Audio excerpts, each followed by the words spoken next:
So it's very difficult to get a proper fix on what exactly is happening at the front line, because it does seem that one day the Ukrainians are taking credit for significant advances, and then the next day the Russians do exactly the same thing.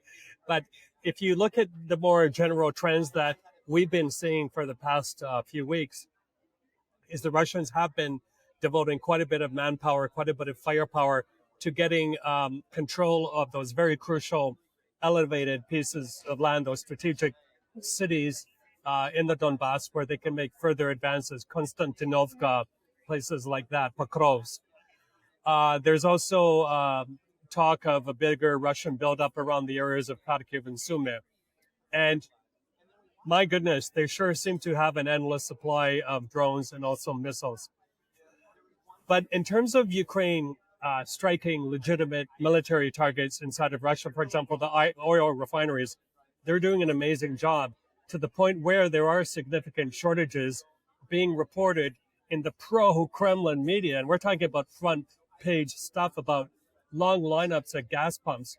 And right now it's the harvest season. And if agricultural machinery can't fuel up to harvest the fields, that's a big, big problem. Most of the shortages are being reported in more remote regions, but don't be surprised if this continues, that you're going to see shortages in St. Petersburg, in Moscow, and elsewhere. The other thing the Ukrainians have not given up on is further degrading the Russians' Black Sea fleet. I think there is a development over the past couple of days where they hit quite hard there. So it's on a number of fronts. And again, this is not really that much due to Western technology or manpower. This is homegrown stuff, drones that have a lot of range and pack a lot of firepower to really hit Russia where it hurts. But most importantly, to bring this war to the doorsteps of ordinary Russians. They seem to be doing very well on that front. And Ukraine is now offering to train Polish soldiers to use interceptor drones. That could that kind of low cost, low risk way of stopping Russian drones de-escalate this threat in and of itself, or does NATO need to step up here? Well, my friend, I'm smiling, because who would have thought we would have got to the day where you have Ukrainians offering to train NATO about how to bring down Russian drones, which we must, if anyone needs any reminding, there's also technology in there from Iran and also China. But yeah, the Ukrainians have built up a huge body of knowledge, of experience. They're the most experienced fighting force we have in the modern world right now when it comes to fighting off not only the kinetic warfare, but the hybrid warfare and the tech warfare, that they are in a good position. And, you know, they have really cool methods. They don't tell us everything, but part of it is GPS jamming. It's using electronic warfare to confuse these drones. It's also using a number of things in the air that they don't talk about much, decoy drones. The Russians are fighting back hard. They're also using all kinds of different techniques. I looked at the map the other day of the latest Russian wave of drones.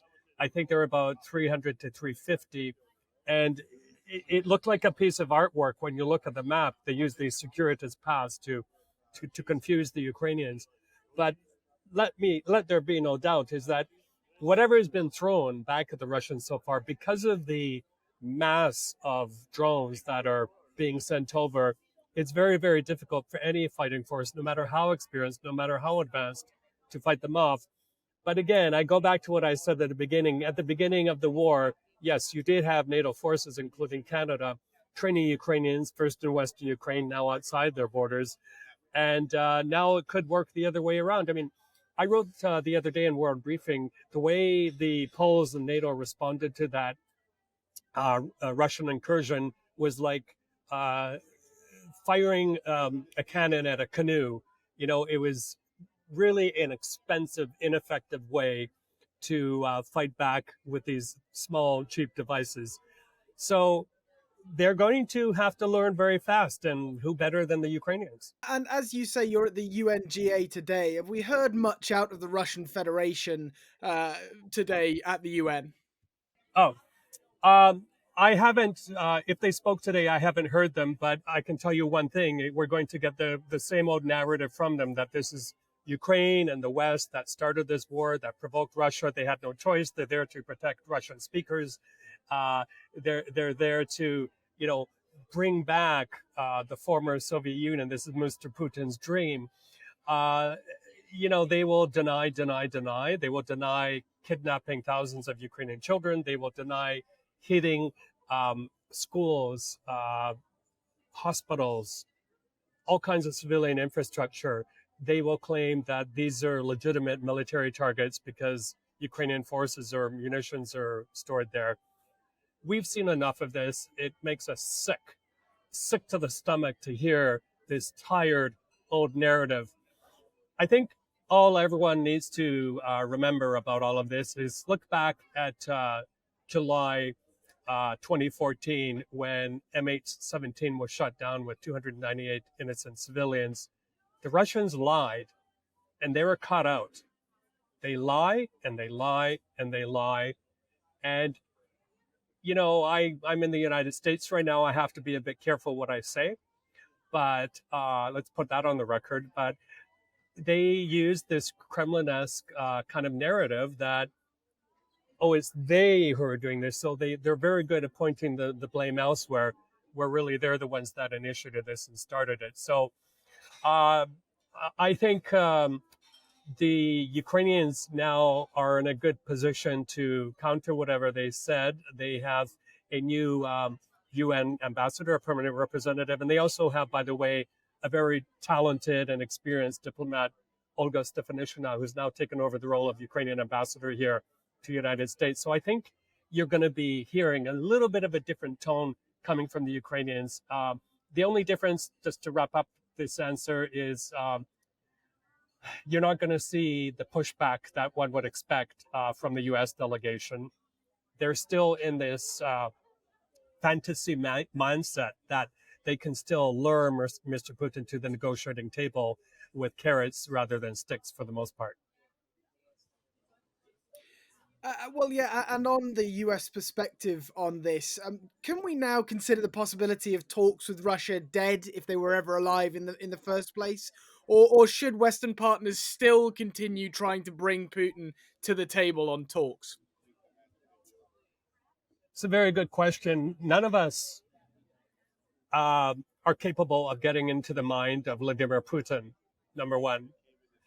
Number two is that it's been months now of various attempts by the Trump administration, by Turkey, by the Gulf states, by many others interlocutors, maybe even China in the background, to get Mr. Putin to stop carpet bombing basically Ukrainian cities, to put down the arms, to show some signs that he's interested in peace and to come to the negotiating table. The problem that has happened is the Russians have put Mr. Zelensky in an impossible position where he can, in good faith, go to Istanbul or Doha or the Vatican. He won't go to Moscow or wherever these potential talks are going to happen and start off where they put their kind of high water mark is this is what we want. And we've gone through the list numerous times before on Frontline, so I don't need to repeat them. So the Ukrainians realize that they're not interested in peace. And I think I have a feeling from the signals I've been picking up here in the past few days since I've arrived that there's more of a realization, at least on Capitol Hill, that it's time for harsher measures to push Mr. Putin back and hopefully bring him to the negotiating table. And of course, that includes starving that Russian war machine.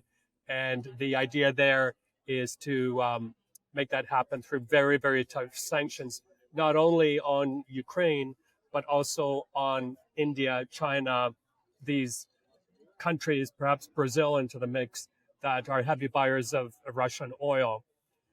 You've been watching or listening to Frontline for Times Radio with me, Louis Sykes. For more on the war in Ukraine, you can subscribe to our YouTube channel and sign up for a membership, or you can hear all the latest news and analysis on Times Radio or read it at thetimes.com. And remember, we are in both podcast and video form. You can find us on your favorite podcast platform. It's Times Radio's Frontline, or you can watch us on Times Radio's YouTube channel. Thanks very much. Goodbye.